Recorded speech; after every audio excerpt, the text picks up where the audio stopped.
Everything in this world happens for a reason. And if you are fortunate for you to see the mistakes, you have to learn from those mistakes and take decisions that will help you so that you also don't fall into the same temptation or challenge your predecessors faced. I'm talking to ladies today. Usually, the assumption is that men will die first. And in Africa, sometimes it's, funny. You hear certain conversation.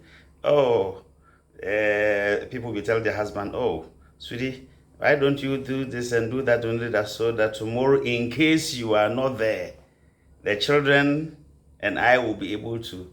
By the way, who told you that the men will always die first? Yes, of course, we know that usually men die earlier than women because of the hard work, because of sometimes some problems that we don't share, that we bottle them within us, and so many other things. Sometimes certain hazardous work that we do and other reasons account to a number of men dying earlier. But it doesn't mean it's always the same. I am talking particularly to ladies in this video because in my lifetime I've realized or I've seen people who were rich. Their husbands were rich, but as soon as the man died, less than 1 year, sometimes less than 6 months, the woman who was a very rich person in the eyes of everybody, as long as the husband was alive, becomes poor. Sometimes, even in time past, sometimes they reject them from their homes. But we thank God for laws that are now working gradually in a number of countries in Africa that enables women to be able to, partake in the properties of their late husbands. And usually, some of them get this after long litigation because some men are afraid of preparing will, because the mention of the name will presupposes to a number of people that once you write your will, you are going to die. Like a preacher was saying that people do not kill human beings. And I think it's Pastor Olumide here. I love that man because he says a lot of things that has, sense in them. Why am I talking about this? There are some ladies that as long as everything is going on, they don't have their own bank accounts. It is good for you to have your own accounts. And I'm talking as an African. Have joint accounts with your husband, which is good. But even where you have joint accounts, as an African, living in Africa, and knowing what I know, I will encourage you to have your own accounts. Because sometimes your husband, whom you consider rich, may fall into some challenges. There are some husbands that when they are facing challenges at work side, like maybe loans, they are not able to pay and other things. Sometimes some of them find it very difficult to discuss with their spouse because they think it's a sign of weakness, and we cannot blame them because this is the culture they have been used to. But of course, it's good for you to discuss everything, and also depends upon the kind of spouse the person has as to whether when he hears those things, she'll be able to keep that information or not. That one, I will leave it to whatever family that is involved. But please make sure whatever money that comes to you, you keep some, because tomorrow is unknown. Much as I'm encouraging the ladies to have their own account to save money, I'm also encouraging the husbands as well. Even those who are not married, I'm also encouraging them. The reason why you need to keep good savings and even do some investment is that you may not know what may happen tomorrow. Tomorrow, your business or the joint business that you are running with your spouse may have challenges, and you may have to fall upon whatever you have saved and other investment that you have made. There are some, their spouses give them enough money as housekeeping money instead of saving some. The assumption is that, oh, my spouse will always be there. So they will use to buy things they don't need to. I understand some people, They buy so much things that they come home to realize that the shoe that they bought, they already had two different pairs of the same shoe. It looks funny, but that is how it is. So always save something, because you don't know the situation that may change. You remember COVID? Nobody expected that people will be locked up in homes. And in fact, that was the time I learned some things about America, Europe, and other places. I never knew that in America too, a number of people also live from hand to mouth. I never knew. I assumed that, okay, yes, there are poor people everywhere, but over there at least things are better. Not knowing the situation there is not that easy. So learning from COVID, what are you doing, my lady? What are you doing, my gentleman? Even churches also had their own, quantum of lessons that they learned. Tomorrow is not known. That husband of yours, that wife of yours, that child of yours, the mother or the father of yours may fall sick, and you may have to fall upon your savings or the insurance that you've been buying to take care of that father of yours. There is a proverb in Akanda says that prom ensohoda. Literally, it means that you may not always have it rosy. And because of that, whatever you do, you got to plan and save towards the rainy day.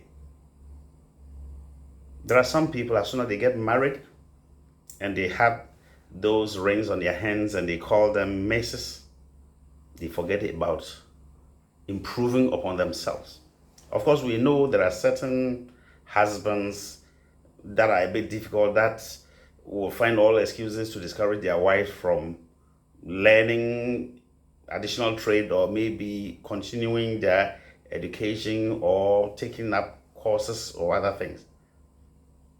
But sometimes it becomes important for you to improve yourself a little, to get some kind of skills if you don't have them, so that you also be able to do something, even if it means doing it from home, and working depend upon your own situation. I don't want to prescribe anything for anybody.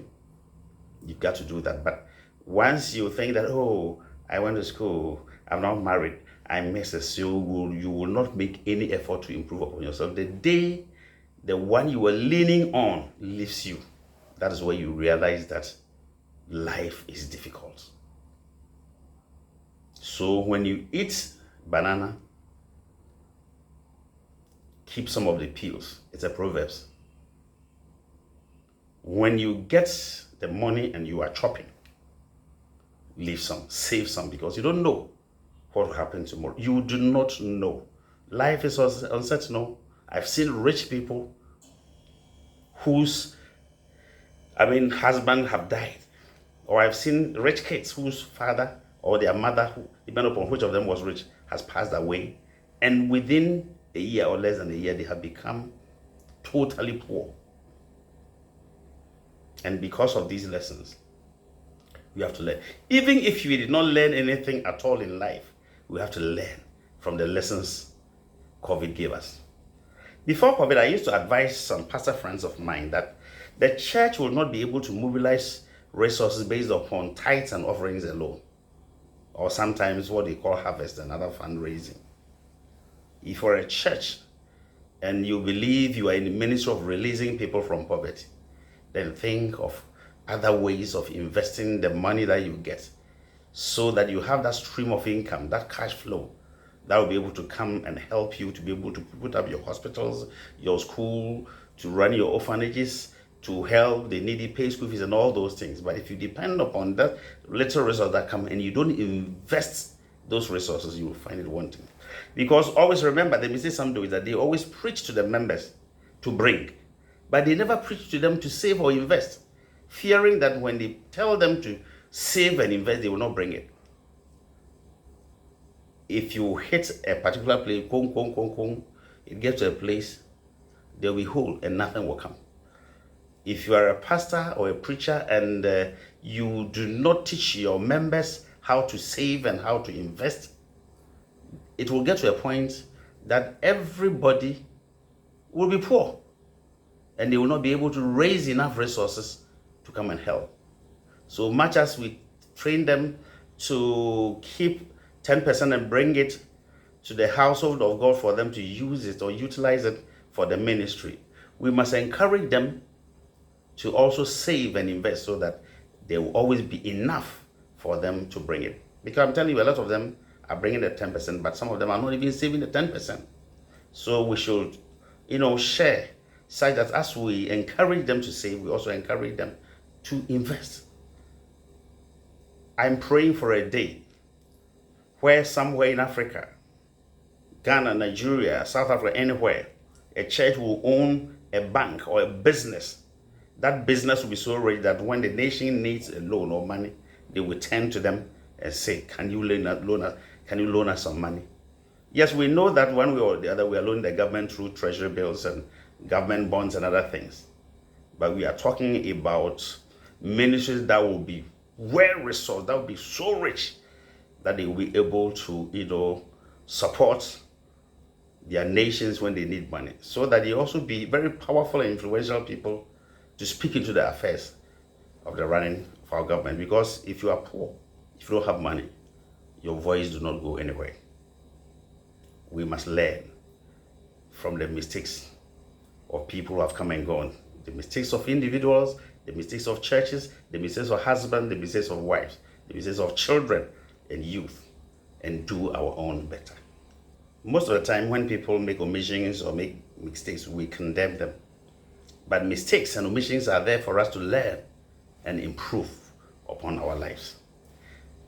If somebody falls or somebody makes a mistake or makes an omission, we should encourage those people to rise up and teach them the way. My sister, I've told you about the importance of you having your own bank accounts, having your own savings, having your own investment, so that when your husband goes into difficulty, you'll be able to hold his hand and raise him up. So that when your wife also goes into difficulty, you also be able to dip into your investment and hold her up. Church, so that when things become difficult, you will turn to your investment, bring money out of the investment, out of the profits, and help the ministry and support the needy, or support whatever cause that you want to pursue. Learn from the mistakes of those who have come and gone and do things differently. My name is Ato Brent Shani. Meet me in the next one. But before I go, don't forget to subscribe to Prime Testimony channel. See ya.